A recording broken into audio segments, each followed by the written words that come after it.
পড়ছি, কোনো উপায় নেই, আমি আসছি। ততদিনে কি আপনাদের প্রেম প্রেম হয়েছে? হ্যাঁ, এর মধ্যে রিলেশন হয়ে গেছে, যে কারণে সে দেখা আমাকে, হয়েছে না দেখা হয়নি তার আগে? হ্যাঁ এর আগে দেখা করছি ওকে একবার।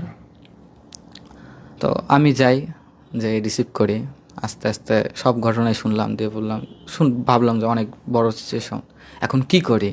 আসলে এরকম সন্ধ্যাও লেগে গেছে, আমি এখন কোথায় রাখবো একটা মেয়েকে, সে আবার মুসলিম, আমি হিন্দু, আর একটা ফ্রেন্ডকেও যদি হঠাৎ করে বলি যে একটা মেয়েকে রাখো বা মেসে রাখো, এই সিচুয়েশনটা আমার ছিল না। আর আমি ওইভাবে বাইরে কারোর সাথে ওইভাবে মিশতামও না।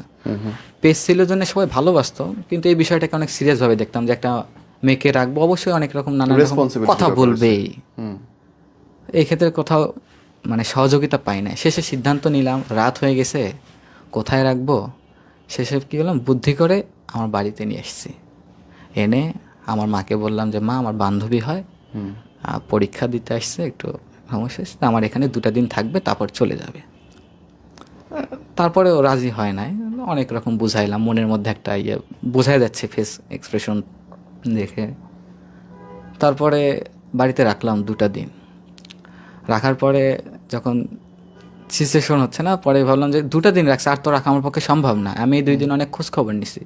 এই 2 দিনের মধ্যে রংপুরে, আসলে আমার বাসা হচ্ছে রংপুর পীরগঞ্জ, রংপুরে আমার এক মামি থাকেন, পড়াশোনা করতেছেন, বিয়ে হয় নাই, মানে রেস্টই করছেন এরকম। তো ওনার কাছে হচ্ছে আমি কথাবার্তা বলে রেখে দিই যে একটু যদি রাখতেন, আর ফ্রেন্ডলির মতো, তাই আমার বিষয়টা জেনে শুনে রাখছেন সব মিলে, ঠিক আছে রাখো। তো রেখে আমি বাসায় আসি, মানে তাকে রাখছি, রেখে বাসায় আসছি। এসে আবার পরের দিন ওখানে গেছি। যাওয়ার পরে এর বাড়িতে কোনোভাবে মানে আমাকে একটু সন্দেহ করে, ওইভাবে জানা যায় না, মানে মেয়ে কোথায় গেল এরকম একটা বিষয় আসে না। তো তখন থেকে খোঁজ খবর কোনো একটা ক্লু পেয়ে মানে আমার কাছে আসছে, বাড়িতে আসছে পুরোপুরি বীরগঞ্জে পুলিশ নিয়ে। তো এইদিকে অবশ্যই বাড়িতে মেয়ে রাখছিলাম 2টা দিন, পুলিশ আসছে, ফ্যামিলির অবশ্যই একটা তৈরি হয়ে গেছে।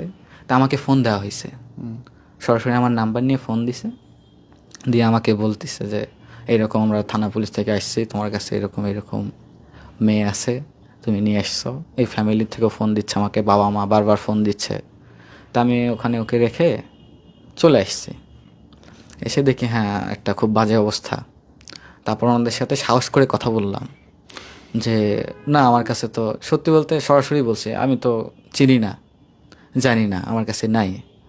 অনেক একটা ঝামেলা হয় ওখানে। হওয়ার পরে তারা কোনো প্রমাণ পায় নাই, বা তাদের কাছে কোনো ক্লু ছিল না, জন্য তারা ফিরে চলে গেছে আমার কাছ থেকে। এরপরে এই যে বিষয়টা ঘটে গেল, এতে আমার বাড়িতে একটা সমস্যা ক্রিয়েট হয়, বা আমার ওপর চাপ হয়, হ্যাঁ চাপ সৃষ্টি হয়। তাদের সাথে কথা বলি, তাদের বিহেভিয়ার সব মিলে। তো আমি এখন যার বাড়িতে রাখছি একে, সে আবার হচ্ছে মানে তখন দেশের অবস্থা মোটামুটি একটু খারাপ।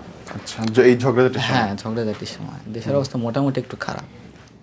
তো উনি আবার হচ্ছে যার কাছে রাখছিলাম, উনি 4-5 দিন পরে বাড়িতে চলে যাবে, ওখানে আর থাকবে না, বা অন্য জায়গায় ভর্তি হবে, এমন একটা সিচুয়েশন হয়।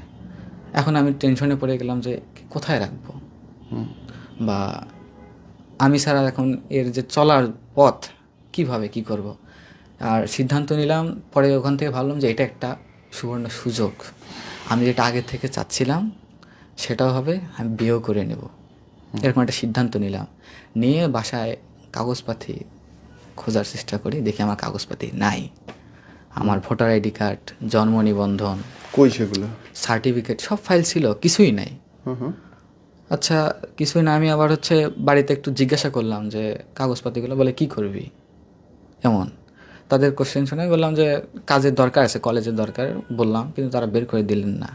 বরঞ্চ পরবর্তীতে জানতে পারি যে হচ্ছে আমার ফ্রেন্ড যারা ছিল, ওই পুলিশের ঝামেলা হওয়ার পরে আমার বাবা মা, ওই কাছের একজন বেস্ট ফ্রেন্ড থাকে, সব সময় সাথে ছিল, আর জীবনে যা কিছু আছে তার সাথে সব শেয়ার করতাম।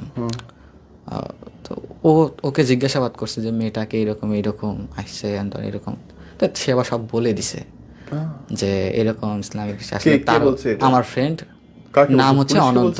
না, ওরা চলে গেছে, পুলিশটা চলে গেছে পরবর্তীতে 2-1 দিন পর, যখন আমি বাসায় এসে কাগজপাতি পাই না। তখন আমি জানতে পারি বিষয়টা। তো সে বলে দিছে সব কিছু, যে এরও ইচ্ছা আছে ইসলাম ধর্ম গ্রহণ করার, বিশেষ আগের থেকে এরকম করে বলতো, আর তারপরে এরকম একটা মেয়ের সাথে রিলেশন করে, সেটাই হচ্ছে এই মেয়ে। ও মাই গড, ওকে। এতে তো ফ্যামিলির মেন্টালিটি অনেক ঘুরে গেছে, আমার উপর আর কোনোভাবে বিশ্বাস আস্থা রাখার মতো পরিস্থিতি নাই। তারা সর্বোচ্চ পরিমাণ এখন আমাকে আটকানোর চেষ্টা করবে। হ্যাঁ, এখন আমি সিচুয়েশন বুঝে, কাগজপাতি ছাড়াই, অবস্থা খারাপ বুঝে বাসার থেকে বের হয়ে যাই একদম, যে রংপুরে আসি, এসে এর সাথে দেখা করি। এইদিকে যে ছিল তিনিও চলে যাবেন, অবস্থা খারাপ। তো আমি প্রথমত রংপুরে যেসব হুজুর, তারপরে হচ্ছে আলেম যারা মসজিদে ছিলেন, দু একজনের কাছে আমি দেখা সাক্ষাৎ করি যে আমি আসলে ইসলাম ধর্ম গ্রহণ করতে চাচ্ছি, এক্ষেত্রে আমার কি করণীয়। তারা অনেক রকম জিজ্ঞাসাবাদ করলেন, আর দেশের অবস্থাও খারাপ। তো তারা সর্বোচ্চ পরিমাণ প্রথমে একটা কথা বলেন যে কাগজপাতি দরকার তোমার, জি, কাগজপাতি ছাড়া এটা সম্ভব না। তো